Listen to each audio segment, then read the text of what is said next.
бұл жастар не біледі дейсің, сен бізден үйрену керексің деген сияқты сондай бір позиция. Біз адамдардың проблемаларымен жұмыс істейміз. Ал проблема болған жерде әрдайым конфликт, айқай-шу, журналистерге кішкене ауызбіршілікті болу керек. Құқық жолы заңгер болу, құқық қорғау, адамдардың құқықтары үшін бұл жұмыс емес, бұл күрес. Сонда ол кісінің мына open minded дейді ғой, өте санасының ашық болу деңгейі маған өте қатты ұнады. Жақсының жақсылығын айт, нұр тасысын дейді. Жақсы жобаларды менің ойымша осылай біз көрсете білуіміз керек.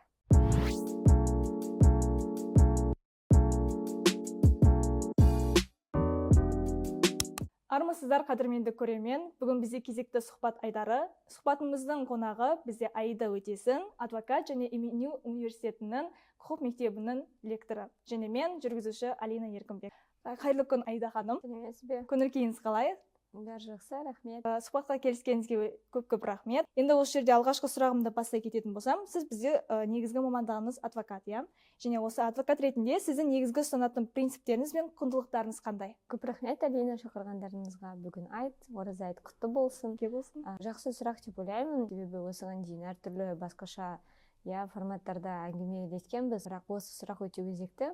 Құндылықтар, принциптер, олар көп негізі, бірақ ең бастыларына тоқтала өтетін болсам, ең басты менің бір принципім, өзім жұмысымдағы ол клиенттеріме әрқашан тек адвокат болу. Кейде мысалы бір адвокаттарды көремін, өзінің клиенттерін сотқа жеткізбей айыптап тастап жататын, мысалы, ой, бұл күнәлі, немесе болды, бәрі бітті деген сияқты. Ал менде сондай бір принцип бар, мен соңына дейін қатты сенемін өзімнің клиенттерімді қорғап шығатыныма, қорғау керек екендігіне, себебі әркімнің қорғауға құқығы бар. Сондықтан мен ойлаймын, осы менің 2 жылдан астам адвокаттық қызметіндегі өзім қалыптастырған принцип ол осы: соңына дейін қорғау және сену. Жарты жолдан тастамау, соңына дейін жеткізу. Және ең бастысы, бұл мысалы болады ғой, кейде айтады, ал сіздің клиенттеріңіз шынымен кінәлі болса ше деп. Мен үшін ондай жоқ, ол кінәлі емес деген сияқты.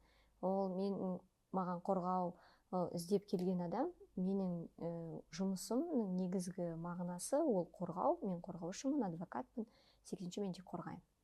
Ал оны тіпті іштей айыптап, менде ондай жоқ. Менде осы принцип болғандықтан мен іштей де айыптамаймын. Ал құндылықтарға келетін болсақ, енді құндылықтар ол жалпы жеке тұлғалық құндылықтарымның бірі, ол үздіксіз даму үстінде болу.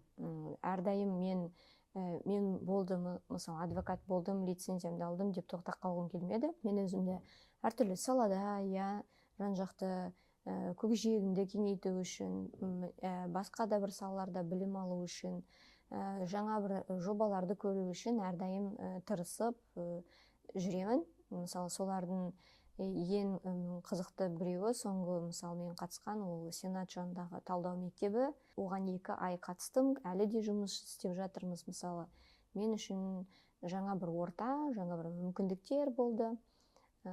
Сонымен қатар қазір талқылы құқықты қазақша сөйлетейік деген әлеуметтік жоба бастадық Мақсұт Нұрпаев университетінің құқық мектебінде. Бұл осы қазақша құқықты, адамдардың құқықтық санасын, мәдениетін көтеруге бағытталған жоба. Мен ойлаймын, енді бұйырса осы жобалардың барлығын жақсы іске асыра аламыз деп. Өзіңіз айтып өттіңіз, осы адвокаттық қызметіме жақында 2 жылдан астам уақыт болды деп, және осы салада ары қарай шыңдау үшін сіз қандай осындай ресурстарды, құралдарды қолданасыз, қалай өзіңізді шыңдап жатырсыз? Енді адвокатурада негізі заң бойынша міндеттеледі өзінің кәсіби біліктілігіңді арттырып отыру. Бұл орайда адвокаттық коллегиялар адвокаттарға арналған арнайы тренингтар, лекциялар жүргізеді. Соларға қатысамын. Одан бөлек форумдар, құқықтық, басқа да тақырыптар бойынша, сосын кітаптар оқу негізінен, құқықтық теория бойынша кітаптар оқу, заңнамадағы өзгерістер туралы үнемі оқып отыру, бәрінен хабардар болып отыруға тырысамын. Енді ресурстар дейтіндей, мен енді жаңа заманның адвокатымын ғой, сондықтан мен телеграм каналдарды да оқимын, басқа әріптестерімді жиі оқып отырамын, не болып жатқандығын көру үшін. Сонымен қатар жаңағы тренинг, мастер-класстар неше түрлі, соларға әрдайым қатысып жүруге тырысамын. Бағана айтып отырсыз, талқылау, иә, құқықты қазақша сөйлетейік. Осы жобаның пайда болуына не түрткі болды? Енді бұл жобаның пайда болуына түрткі болған, ол университетіміздің мүмкін негізгі стратегиялық бағыттардың бірі, ол қазір қазақша білім сапасын көтеру, қазақша құқықты көтеру, иә. Менің әріптесім Сағдулла Баймұрат мырза, сол кісімен қазақша заңдардағы терминдерді жөндеу бойынша, иә, қазір бір қатар жұмыстар атқарылып жатыр. Сонымен қатар енді мен өзім қазақ тілді заңгер болғаннан кейін де сондай бір қоғамға пайдалы болатын, иә, жұмыс жасағымыз келді.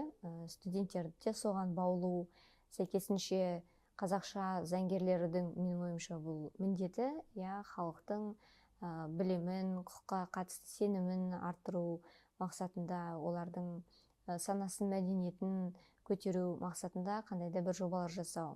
Сол үшін біз осы жобаны бастадық. Бұл жоба аясында осы уақытқа дейін бірқатар іс-шаралар өтті. Ол талқылаулар, кәдімгі бұйырса подкаст ретінде жүргізуде ойымызда бар.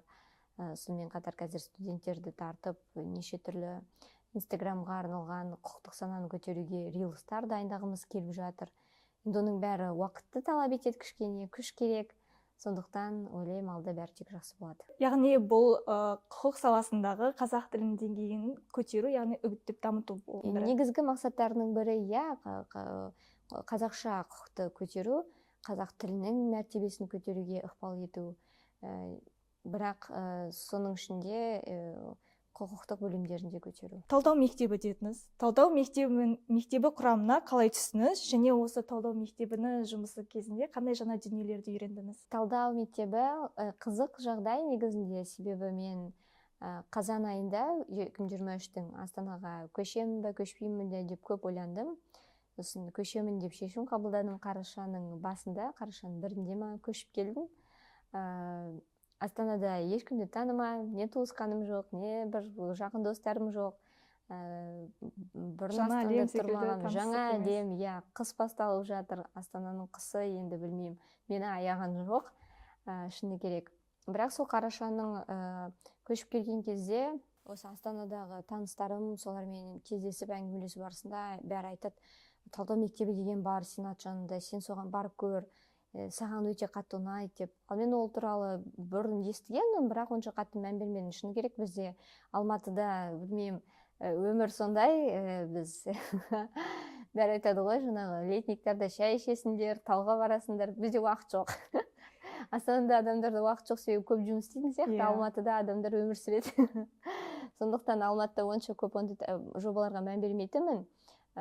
Бірақ көшіп келгеннен бәрі айта бастады. Бір күні байқаймын, кәдімгідей жариялаған, қабылдаймыз деп өтінім қабылдаймыз, сондағы керегі мотивациялық хат, ұсыныс хат, сосын резюме. Енді 3 құжат айналдырған, дайындадым, жібердім. Ол жерде көрсетілген болатын тұрақты, орнықты даму бар, білесіз мақсаттары, Біріккен ұлттар ұйымы бекіткен. Соның бірнеше мақсаттарын таңдап алған, соның ішінде маған қатты жақын келетіні ол білім беру саласына қатысты 4-ші мақсат болды. Мен сол мақсат бойынша жұмыс істегім келеді деп таңдадым. Себебі білесіз, қазір де білім саласындамын, сонымен қатар орта білімге қатысты кезінде мен 4 жылдық ғылыми жұмыстарым болған, мектепте оқып жүрген кезімде. Сондықтан осы бағыт бойынша жұмыс істейін деп сондай ұсыныс жібердім, өтініш. Сонда мен енді білмеймін ғой, қанша адам қатысқысы келді, мен жай ғана жібердім, бірақ уақытында бәрін толтырып. Сөйтсем 30-шы қателеспесем желтоқсан күні түнде жаңағы жарияланады тізім, 60 адам таңдап алған. Сөйтсе 400-ден астам адамдар өтініш жіберген екен. Сол 400-дің ішінен іліп алынғандағы 60-қа мен ілінгенмін Қазақстан бойынша. Енді бұл үлкен бір сенім деп білем, үлкен бір қолдау деп білемін. Бізде неге екені белгісіз. Егер түрің жас көрінсе, енді қарап жастарды бір тәжірибесі тастап, төмен иә, бізде жақсы көреді, кішкене барлық жерде бар ол. Эйджизм. Иә, эйджизм, бұл жастар не біледі дейсің, сен бізден үйрену керексің деген сияқты сондай бір позиция. Талдау мектебінде олай емес. Талдау мектебінде олай емес, себебі олар адамдардың біріншіден барлық жастағы адамдарды алуға тырысты. 24-тен ол жерде 45-ке дейінгі, тіпті одан үлкен адамдар болды деп мен білуімше. Бірақ ешкімнен ешқашан осы 3 ай біздің жұмыста мен ондай көрген жоқпын. Ал бұл ең бірінші, мен ойлаймын, бұл талдау мектебінің негізгі идея авторы ол Мәулен Әшімбаев, қазір сенат төрағасы, білесіз. Ол кісінің ең алғаш менімен кездескен кезде, сол ең бірінші талдау мектебінің бірінші күннен кейін кофе брейк уақытында Аида, қош келдің деп сондай бір өте жылы қарсы алып, сосын сол кезде маған айтқаны, сен бізден үйрен деген жоқ. Мен айттым, рахмет, көп нәрсе үйренгім келеді деп сол кезде айтты. Сіздер бізден үйренсеңіздер, біздер де сіздерден үйренуге дайынбыз деп. Сонда бұл қандай көргенділік, қандай бір жасқа, білмеймін, жынысқа ештеңеге қарамастан қандай бір үлкен құрмет деймін да. Кез келген адамнан кез келген нәрсені үйренуге болады ғой. Сонда ол кісінің мына open minded дейді ғой, өте санасының ашық болу деңгейі маған өте қатты ұнады. Мен сол кезде түсіндім, бұл мектепке мен бекер келген жоқпын. Бұл жерде осындай, адами жоғарғы мораль деңгейінде қарым-қатынас болады. Сәйкесінше маған бұл жер қатты ұнайды деп өзім ойлап едім. Шынымен 2 айда маған бәрі өте қатты ұнады. Мен ойлаймын, енді бізден үйренді, біз олардан үйрендік. Бізде толық сондай бір энергия алмасуы жүзеге асты. Талдау мектебі 2 айға созылды. Әр сенбі күні таңертең 9-да барамыз, кешке 4-ке дейін сол жерде жүреміз. Сонымен қатар 2 ай бойы біз аналитикалық жұмыс дайындадық. Біздің командамыздың менторы Рауан Кенжеханұлы болды, қазақ тілі қоғамының төрағасы, қазір білесіз. Сол кісінің басшылығымен біздің командамыз орта білім саласына қатысты, сапасына қатысты, инфрақұрылымға қатысты үлкен бір аналитика дайындадық. Өте қызықты болды. Менің ең бірінші аналитикалық жұмысым. Сәтті шықты ма? Енді сәтті шықты деп ойлаймыз, себебі қорғап шықтық. Мәулен Сағатханұлы жеке өзі кері байланыс берді бізге. Әрине кейбір тұстары болды, біз ескермеген, соларды толықтырдық. Бұйырса алдағы уақытта осы біздің жұмыстарымыздың бәрі бір үлкен бір кітап болып басылып шығады. Сол кезде барлық Қазақстанға және шешім қабылдайтын азаматтарға, саяси тұлғаларға, атқарушы органдарға осы біздің жұмыстарымыз жіберіледі деп айтты. Сонымен қатар талдау мектебінде 8 апта бойы осылай жүрдік. Ол жерде әртүрлі мемлекеттік басқару, саясат, сосын аналитика саласындағы жалпы халықаралық деңгейдегі әртүрлі лекторлар келді. Бізге Сингапурдан келген лектор болды, Ресейден алдырған лектор, тіпті ақш-тан келген кісілер болды. Солардың барлығын тыңдап, олардың тәжірибесін естіп, олардан өте шыны керек, мен үшін үлкен мектеп болды. Үлкен мектеп көзімді ашты, санамды оятты. Мен айтам, бағана айттым ғой, үздіксіз даму үстінде болу керек деп. Тіпті демалыс күндері. Демалыс күндері, ештеңе қарамастан. Және 60 адамның, сіз сенбейсіз, 55 адамы тұрақты түрде әр апта сайын 9-дан кешкі 4-ке дейін жүрді. Мен басында ойлағам, бір сабақ келіп, кейін келмей қалатын шығар бәрі деп. Жоқ. Тіпті регионнан келген адамдар болды. Алматыдан, сосын Павлодардан, сосын Жетісудан әр сенбі сайын самолетпен ұшып келіп жүрген 3 адам болды. Ол осы жобаға деген қажеттілікті, осы жобаға деген қызығушылықты көрсетеді. Енді әлеуметтік желілерде бұл туралы жиі жазуға, көрсетуге тырысып жатырмыз. Себебі жақсының жақсылығын айт, нұр тасысын дейді. Жақсы жобаларды менің ойымша осылай біз көрсете білуіміз керек. Тәлімгерлік жұмыс бойынша айттыңыз, яғни сіз таңдағаныңыздың өзі білім беру саласы бойынша. Қазіргі таңда сіз МНУ университетінде тәлімгер ретінде жұмыс жасайсыз, яғни студенттерге лекция оқисыз. осы сіздің негізгі мамандығыңыз адвокаттықтан қарағанда тәлімгерлік қиын ба екен, әлде керісінше ма? Иә, тәлімгерлік дегенде лектор ғой, мен Иә. лектормын. Адвокаттыққа қарағанда қиын ба дегенде, менің түсінігімде жұмыстың қиыны оңайы болмайды. Саған жарасатын келетін жұмыс болады және саған келмейтін жұмыс болады. Мен ойлаймын, адвокаттық қызмет, лекторлық қызмет маған жақсы жарасады. Оған дәлел менің студенттерімнің басым бөлігінің берген кері байланысы. Сіз келгелі бері сізге қарап, мысалы, көп қыздар айтады, мен қандай болғым келетінін түсіндім, менің мотивациям пайда болды. Рол модел как Рол модел. Енді ол мен үшін үлкен құрмет, себебі шыны керек, білмеймін, мен кішкене ұяламын олай айтқан кезде. Бірақ мен қазір legal writing деген сабақтан беремін, құқықтық жазба. Менің ағылшынша, түрікше, орысша оқыған ақпараттарымды осыған қатысты, осы соңғы 2,5 жылда өзімнің тәлімгерім Джохар Өтебековпен бірге практикадағы қалыптастырған бір қорытындыларымызды, үлгілерімізді бәрін жинақтап, барынша студенттерге беруге тырысамын. Студенттерді барынша нағыз практикаға дайындауға тырысамын. Себебі менің сабағым негізінен практикалық сабақ. Студенттерде біраз бойларында өзгерістер байқаймын. Менің тактикам сабақ берудегі, мен ойлаймын, мен жаңағы 5-ке оқитын бір 5-6 баланы ғана көтеріп, соларды ғана жеткізу деген өзіме мақсат қоймаймын. Мен көпшілікпен жұмыс істеген жақсы көремін. Ал көпшілік, ол, білесіз, 5-ке оқитындар ол бір 10% болатын шығар, бір. Ал қалған көпшілікті шығару жаңа деңгейге, сол негізгі мақсат. Есімде өзім енді оқушы болдым, сол кезде маған ұнамайтын тек болады ғой, 5-ке оқитын балалармен ғана сендер мықтысыңдар деп солармен жұмыс жасап, артында отырғандарды лақтырып қоятындар. Мен ондай емес, мен керісінше артына қарай көп баруға тырысам, артында отырғандарды шығаруға, тартуға тырысам. Кел, қатыз, ең болмағанда ол төмен деңгейінен орта деңгейге жетсе де сол маған үлкен бақыт. Себебі ол ертең диплом алып шыққан кезде өзіне бір сенімді болып шығу керек. Солай көп бір жаңағы артында отыратын студенттер, басында артында үндемей отыратын, қазір көздері жанып, оянып, кәдімгідей бір қызығушылықтары артып, өздеріне сенімділіктері артып, сондай. Мен үшін осы мен үшін ең үлкен бақыт, және осы мен үшін ең үлкен жетістік. Мен бірақ қатал лектормын. Қазір білесіз, бірақ жаңа ұрпақ, кішкене өте нәзік, өте сондай, олармен, білмеймін, енді маған біраз ескертулер жасалды, жаңағы педагогикалық дағдыларды арттыру керек, олармен баламен сөйлескен сияқты сөйлесу керек деген сияқты. Бұл менің қолымнан онша келмеді, бұны мойындау керек. Енді біріншіден болған бірнеше себеп, мен өзім балаларым жоқ әлі, сондықтан шығар деп ойлаймын.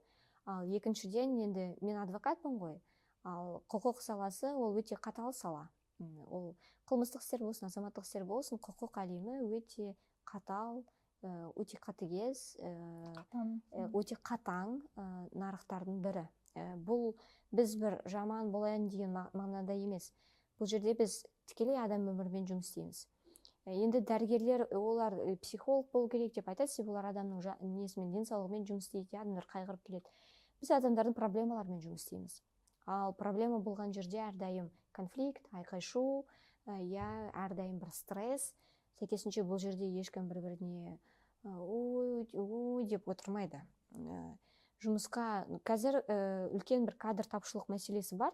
Ол тек құқық нарығында емес, жалпы көп фирмалар жас мамандармен жұмыс істей алмай жатыр. Сондағы негізгі себептердің бірі жас мамандардың осы төзе алмаушылығы. Мен өзімде жаспын, өзімде жас маманмын, мен де сондай болады. Бірақ мен ұғына бастадым, еркелікті кішкене қою керек. Мен сәйкесінше студенттерімді соған дайындауға тырысамын. Себебі олар менен қазір естісін осының бәрін, қатал сынды, қатал пікірді. Себебі ертең универ бітіріп шыққан кезде, жұмыс орнына барған кезде естімей қойсыншы деп. Себебі жұмыс орнына енді қанатыңды жайып шыққан кезде біреуден күнде ұрыс есту, қанатыңды қырқып тастағанмен теңдей болатын жаман ауыр кезеңдер болады. Сондықтан сіздер студентсіз, университетте айтады ғой, ата-ананың ұрысқан емес, айналайын деген деп. Тура сол сияқты университеттің лекторларының да қатал бір сындар, қатал бір сөздер айтқаны, ол ұрысқаны емес, ол айналайын дегені. Соны ұғына білу керек деп ойлаймын. бір қатар студенттерімде осындай бір реніштер болған, апай қатал деген сияқты. Енді білмеймін. Әркімге әрқалай, иә. Бірақ мен массамен жұмыс істеймін. Маған 10% адамның айтқанынан қарағанда 90% адамның айтқаны маңыздырақ. 90% адам мен туралы не деп отыр? 90% адамға қалай? Бұл жерде комфортны ма? Сәйкесінше бәрі дұрыс. Ал ұнатпайтындар, білмеймін, эгосы басымдар, иә. Сосын студенттер тарапынан да кейде иджизм болады, моменттер бар. Жас мұғалім, сабақ беруден тәжірибесі жоқ деген сияқты. Әрине мен ойлаймын, бұл студент тарапынан этиканы бұзу, бірақ ол студенттің де өзінің себебі бар шығар, мүмкін. Мен де өзімнің әрекеттерім арқылы соған итермелеген шығармын. Бірақ бір нәрсе түсіну керек, дүние алма-кезек. Жас лекторларға жас деп айтатын, эйджизм танытатын студенттер ертең өздері жас маман болып шығады. Иә, өздері де сол етікті, сол аяқ киімді киеді, сол жолды жүреді. Сол кезде ойлаймын, олар түсіну керек. Бағана бір ақпарат көріп қалдым, сіз осы семестрдан кейін мен лектор болып жұмыс жасамаймын деген сторис салған екенсіз. Неліктен бұл шешімге келдіңіз? Енді әр адамның өзінің бір өмірлік стратегиясы болады ғой. Бұл жерде маған лектор болған қатты ұнайды, және мен ойлаймын, академия саласына мен әлі де келемін, және академия саласындағы менің болашағым әлі алда. Бірақ өмірлік енді стратегия дейді ғой, адамның өмірде өзінің мақсаттары, я өзінің даму жолы, өзінің жоспарлары. Енді қазіргі мен білесіз, негізінен адвокатпын, сосын лектормын, я. Және осы енді өмірлік стратегияма қараған кезде маған қазір екеуін қатар алу және лектор болу, осыған негізгі фокус қою кішкене тиімсіз болып тұр. Сондықтан осы семестрден кейін, иә, мен лекторлықпен қоштасамын. Әзірше үзіліс, иә? Менің ойымша, иә, үзіліс деп қарастыру керек. Бұл менің алғашқы жылым ғой лекторлық. Әрине бұған дейін бейресми түрде СДУ-да академ клабта лектор болып сабақ бергенмін. Ол кездегі студенттерім де бар, олар әлі күнге дейін жазып тұрады. Негізінен, егер сен, иә, бір, білмеймін, айтады ғой, атақ, даңқ, ол қалай келетін нәрсе, иә, ол мен деген сияқтыдан емес, немесе ой, мен мықтым дегеннен емес. Сен біреуге жаңағыдай от беретін болсаң, сол адамдар ертең үлкен өздері от болып жана бастаған кезде, олар сен туралы өздері айтып жүреді, өздері көрсетіп жүреді. Енді мен негізінен пікірсайысшымын, иә, 6 жыл бойы пікірсайыста болдым. Сол кезде қаншама балаларды тәрбиелегенмін. Әлі күнге дейін бір мені мүлдем танымайтын бір адамдар кейде Аида ханым, сіз туралы естігенбіз, сіз сондай керемет дебатерсіз, сіз бізге үлгісіз деп. Сол кезде алармен қайдан біледі деп ойлаймын. Мысалы, мен оның бәрін әдейі бір таратып жүрген жоқпын ғой. Сөйтсем, сол менен бірдеңе үйренген адамдар өздерінің, иә, ары қарайға өздерінің бір шәкірттеріне, өздерінің қасындағы достарына айтады екен. Тура сол сияқты жаңағыдай да менің студенттерім де кейін енді мен туралы осылай бір апайымыз деп айтса, сол мен үшін үлкен бақыт. Ал қазірше, я лекторлықты кішкене тоқтатып тұрамын. Мен қайта Алматыға қайтуым да мүмкін. Сондықтан Алматының мүмкін университеттерінде егер реті болса, бір тиіп қашып сабақ беруге тырысамын, себебі бұл маған қатты ұнайды. Мүмкін өзімнің курсымда ашамын, білмеймін. Бірақ негізгі бағытты қазір кішкене өмірімде өзгертейін деп отырмын. Сондықтан өмірлік стратегиям кішкене қазір басқаша болып тұр. Осы саланы, құқық саласын таңдайтын болашақ осындай оқушыларға немесе өзіңіздің студенттеріңізге қандай кеңестер беретін едіңіз? Себебі сіз енді бұл жолды бастадыңыз, біраз тәжірибеңіз бар ғой. Өзіңіз естігіңіз келетін мүмкін кішкентай осы бастаған кезіңіздегі қандай кеңестерді берер едіңіз? Енді шыны керек, мен кеңес бергенді ұнатпаймын, ұсыныс жасағанды дұрысырақ деп көремін. Мен негізі заңгер болуға 8-ші сыныптан дайындалған адаммын. Кәдімгідей саналы түрде шешім қабылдап, менің әке-шешеме көп рахмет, әжеме көп рахмет. 8-ші сыныпта мен заңгер болайыншы деген кезден маған көп қолдау көрсеткен. Айналамдағы достарыма рахмет. Себебі заңгер боламын деген достарымен бірге дайындалғанбыз. бірақ маған сол кезде бір адамдар ұсыныс айтса күшті болатын еді деп кейде ойлаймын. Сол ұсынысты мен қазір жастарға айтқым келеді. Жастарға менен кішілерге күреске дайын болыңыздар. Үлкен күрес. Моральды жағынан да? Барлық жағынан. Құқық жолы заңгер болу, құқық қорғау, адамдардың құқықтары үшін бұл жұмыс емес, бұл күрес. Бұл үлкен күрес. Қазақстанда мысалы қаншама адвокаттар бар, жақсы. Жухар Өтебеков болсын, Жанна Мұхамадия, қазір Бишімбаевтың ісінде, басқа да мықты заңгерлер. Бәрінің өмір жолы, негізгі жолы күрес. Ол күрес жаңағы бір мемлекеттің сараң кейбір жүйесімен,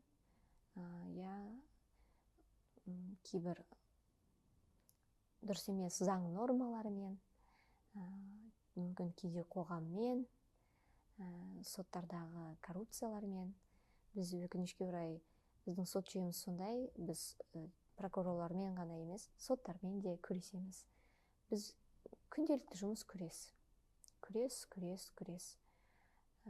2,5 жыл адвокатурада белсенді түрде жұмыс істеген кезде, өмірімді бір сөзбен сипаттады десе, мен күрес дейтін едім. Күнделікті күрес. Адам құқығы үшін күрес. Сондықтан, бірақ күресу жолы ол ауыр жол. Самурай болу керексің ғой. Айтады ғой, самурайдың мақсаты жоқ, тек қана жолы бар деп. Сондықтан бір мақсатқа қарай жүріп бара жатырмын деп емес. Жол, сен осы жолдасың. Ағыммен ағып. Сен ағыммен ақпайсың, жүресің, бірақ күресесің. Өзіңнің осы негізгі мамандығының миссиясы үшін. Бұл моральдық тұрғыдан, менталдық тұрғыдан, физикалық тұрғыдан тіпті адамға онша жеңіл болар ма еді жас кезінде. Қазір кейбір студенттерім өткенде айтып қояды, апай, біз бірден адвокатураға бармайтын шығармыз деп. Неге десем, ауыр ғой дейді. Мен ойланып қалдым, мүмкін ол да дұрыс шығар деп. Бірақ енді бақытыма орай, білмеймін, мүмкін өкінішке орай, мен бірден 22 жасымда адвокат болдым. Бірақ бұл өте үлкен өмірлік тәжірибе.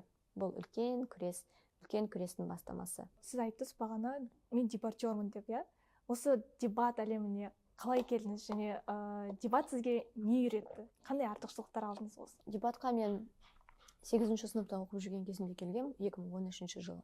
Осыдан 11 жыл бұрын. Кейін 2-ші курсқа дейін ойнадым, 3-ші курста кішкене ойнадым. 2020 жылдар, сосын кетіп қалдым. Карантин не басталған жылдары мен уже дебатпен қоштастым. Қазір ойнамаймын. Бірақ қазір мектеп лигасын дамуына қатты қолдау көрсеткім келіп жүр. Өзімнің мектебімде кезінде біз осы құрған аргумент деген дебат клуб бар. Соларға қатты көмектескім келіп жатыр қазір. Себебі бұл үлкен құрал негізінде. Көп сөйлей дебат ойын, бір сауық сайран жоқ. Дебат ол даму тетігі, үлкен құрал. Бұл туралы қазір соңғы уақытта жиі айтып жүрмін. Айтып тұрмын ғой, бізде орта білім сапасы төмендеп кетті, қазір. Сәйкесінше балаларда софт дағдылары қалыптаспай шығып жатыр, хард дағдылары да. Бірақ дебат сол құрал негізінде қазір дұрыс пайдаланса, осы құралды балалардың софт дағдыларын жақсы көтеруге болады. Мен көпшілік алдында сөйлеу, критикалық ойлану дағдыларын мектеп кезінде қалыптастырғам. 4 жыл дебат ойнадым ғой енді. Дебат болмаса, мен қазіргі жетістікке, қазіргі деңгейіме жетпейтін едім. Дебат мені тұлға ретінде қалыптастырды. Дебат мені азамат ретінде қалыптастырды. Дебат маған сол кездің өзінде өзімнің принциптарымды, өзімнің бір позицияларымды айқындауға көмектесті. Сондықтан мен қазір барлық пікір сайысшыларды, дебатерларды бір нәрсеге шақырғым келеді. Қайтадан дебатты бір интеллектуалды ойын ретінде, интеллектуалды алаң ретінде жаңа деңгейге көтеру. Соңғы жылдары дебат әлемінде, әсіресе студенттік лигада, дебатты бір сауық сайран құратын, келіп әйтеуір әңгіме айтып кететін, сондай жерге айналдырып жіберді. Бұл дұрыс емес деп ойлаймын. Себебі біз бұны интеллектуалдық алаң ретінде қалыптастыруымыз керек, интеллектуалдық алаң ретінде дамытуымыз керек. Қазақстан жастарының негізгі бір қозғалыстарының бірі болу керек пікірсайыс. Мысалы Катарда бар, Катар дебейт дейді олар, иә. Мысалы ақш-та да өзінің бір қозғалыс кәдімгідей. Қазақстанға осы қозғалыс керек. Енді тағы бір айта өтетін нәрсе, мен неге пікірсайыс ойнамаймын қазір, бәрі айтады. Болады, мысалы мен енді қазір бұрынғыдан да жақсы деңгейдемін ғой, хард деңгейі бойынша, интеллект бойынша барып ойнап күнде кубок жеңіп. Біріншіден оған ол қызық емес, шыны керек, мен алатын кубогымның бәрін алып тастағанмын, 25 кубок. Ал екіншіден, қазір лигада студенттер ойнайды ғой, бакалаврдың деңгейі. Сондықтан мен ойлаймын, тек бакалаврды ғана қалдырыңдар, олар үшін даму құралы. Ал ана бакалаврды бітіріп кеткендер, аламниктер өздеріңіз үшін турнир жасап алыңдар, немесе басқаша қолдаңдар. Қатты ойнағың келіп бара жатса, жай ғана кездесті 3-4 адам болып кафеде ойнаңдар. Бірақ турнирларға барып, мен ойлаймын, бар ғой, бір өмірде өзін таппаған адамдар ғана барып бакалаврмен жарысып дебат ойнайды. Неге? 5 күн жаңағы жұмысында, сосын не турнирға дайындалмайды, әйтеуір түріне сеніп бар білетінімен сөйтіп басын салбыратып, сол әңгіме дүкен құру үшін сенбі жексенбі күні турнирлерге барып алады, бакалаврдың студенттерімен жүреді. Олар жүргендігі үшін бакалаврдың студенттері жеңіске жете алмайды, себебі енді бакалаврдың студенттерінің деңгейлері жоғары қой. Сондай бір түсініксіз нәрсе да. Біз де осы көп дебатерлар әсіресе ренжиді, саясаттағыларға, мысалы, жасы үлкендер кетпейді, бірдеңе сияқты. Айналайындар, өздерің кетсеңдерші бірінші дебаттан. Басқаша қолдау көрсет. Немесе жаңағы қазір неше түрлі ашық алаң деген сияқты жобалар бар ғой, шынымен өзекті, шынайы тақырыптарды. Сол жерге барып пікір таластыр, маман ретінде. Ал студенттерді жайына қалдырыңдаршы деп айтқым келеді негізі. Мен айтамын, көп бакалаврдың студенттері мені қолдайтын шығар осы идеямды. Солай. Сондықтан бұл үлкен күш, бұл үлкен тетік. Осыны бір қолға алып, үлкен қозғалыс ретінде дамыту керек. Бірақ бір жағынан андай ойлар да келеді да. Енді бастап жатқан немесе студенттер әлі тәжірибесі аз. Олар аланиктермен ойнағанды басқаша бір мәртебе немесе тағы тәжірибе жинауға бір жол ретінде көреді. Осындай турнирларға бірге қатысуды. Сол туралы не ойлайсыз? Бірге, егер бір фракцияда бірге қатысса жарайды. Ниет қандай, осы шәкіртті өсіріп шығару, дайындау деп, егер араласып ойнаса жарайды. Бірақ қараймын, араласып ойнап отқандар емес, бітіріп кеткендер өздері бірігіп алып көбінесе шығатын сияқты, мен ойымша. Сосын тәлімгерлерді қатты ойнатқың келсе, дамытқың келсе, клубтардың жиналыстарына бар, тренингтер жаса. Ал турнирларда, мен ойымша, таза бакалаврдың арасындағы сайыс болу керек. Бір сұхбатыңызда айтқан екенсіз, осы адвокаттық жұмысқа келмей тұрып, қызметті таңдамай тұрып, сіздің ойыңызда журналист болу деген мамандық ойыңызда болған. Осы қазіргі таңда әлі күнге шейін осы журналистикаға деген қызығушылығыңыз бар ма? Кейде осылай мүмкін журналист болу керек пе деген секілді ойлар болып. Енді журналист болмағаныма өкінбеймін, себебі негізі заңгердің мамандығымен журналистика өте ұқсас. Өте ұқсас. Екеуінің ортақ тұстары өте көп негізінде. Мен бір нәрсеге сенімдімін. Мен дағдыларым, софт дағдыларым, хард дағдыларым, мен қазір ойлаймын, Құдайға шүкір, жақсы фундамент қалыптасқан. Мен қаласам бухгалтер болып кете алам, мен қаласам, білмеймін, IT саласына кетіп қала алам, мен қаласам журналист болып кете салам. Себебі менде база жақсы қалыптасқан. Ол үшін мен өзімнің университетіме үлкен алғыс білдірем, себебі мені осындай қылып дайындағаны үшін. Журналистикаға келу сияқты бір, бұл енді бала арман ғой, бір күні мүмкін бір медиа жоба жасайтын шығармын деп ойлаймын, бірақ қазір емес, шыны керек, болашақта. Тіпті тележүргізуші болып те көргім келеді. Енді ол бір кішкентай армандар ғой. Бірақ әлі енді уақыты онша келмеген сияқты. Дегенмен журналистерді әрдайым қолдауға, көмектесуге, осындай сұхбаттарға келуге тырысамын. Олардың жұмыстарын бағалаймын, қадірлеймін. Қазақстан журналистикасына қатысты әрине мен бірнеше критикалық та ойларым бар. Этиканы сақтауға қатысты, бірақ негізінен қуантады. Дамып келе жатқандары, мысалы, өзіңіз сияқты студенттердің атсалысып жатқандығы, мысалы, МНУ-да халықаралық журналистика мектебінің ашылғандығы үлкен дәреже деп, үлкен жетістік деп білемін. Сондықтан болашақта журналистикада көріп қалсаңыздар, таң қалмаңыздар. Мен ойлаймын, журналистке келетін жақсы қабілеттерім бар. Неге бала арманды бұйырса орындап көрмеске. Бірақ қазір емес. Әрі алда дейсіз ғой, Бәрі алда. Жақсы, осы жерде журналистер туралы сөз қозғаған соң, сіздің мамандығыңызбен бірге байланыстырып бір сұрақ қойғым келіп тұр. Осы журналистер құқығы туралы не айтасыз? Сіздің осы жұмысыңызға, сіздің қызметіңізге жүгінген осындай тілшілер болды ма? Қандай мәселе іс бойынша келді сізге? Маған жүгінген тілшілер жоқ. Маған ешқашан журналистер жүгініп көрмепті. Енді жүгінсе де оны мен айтпас едім деп ойлаймын, себебі адвокаттық құпия ғой, бірақ маған шынымен жүгінген ешкім жоқ.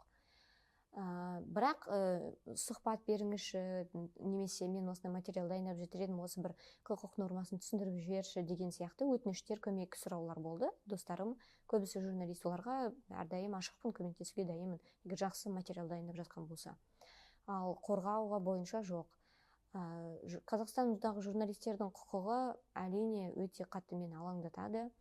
Журналистердің сөз бостандығы, еңбекке деген конституциялық құқығына шыны керек, мен өте қатты бір эмпатиямен қараймын. Неге екенін мен ойлаймын, сол өзім журналист болғым келеді деген бір арманым болғандықтан шығар, мен үшін өте қатты жаным ашиды. Қазақстанда көрсем егер журналистер жаңағы ұрып соғып итеріп шығарып жіберіп жатқандарын, оларды қудалап жатқандарын, құқықтарын таптап жатқандарын көретін болсам, қатты жаным ашиды, шыны керек, қатты жеке қабылдаймын, тіпті не үшін екенін білмеймін. Енді журналистердің құқығына келетін болсақ, негізінен менің ойымша олардың жұмыстары Қазақстанда бір толық жақсы заңнамалық деңгейде реттелмеген сияқты, менің ойымша. Әлі де дамытатын тұстары көп, түсініксіз тұстары көп. Бірақ ол барлық салаға қатысты, мысалы, заңгерлердің жұмыстары да түсініксіз. Бізде адвокаттар бар, заң консультанттары бар.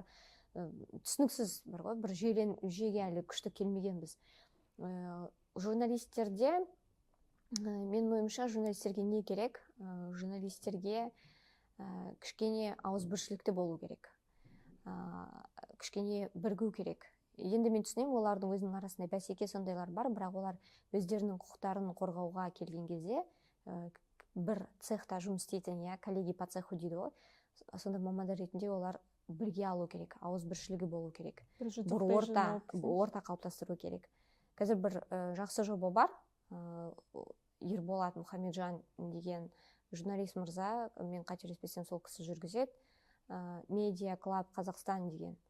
Менің ойымша осындай жобаларға журналистер белсенді қатысу керек. Бұл клуб болғанмен, бұл бір ұйым емес, мен түсінгенім бойынша, мен журналист емес, бірақ қарап бақылап жүрем.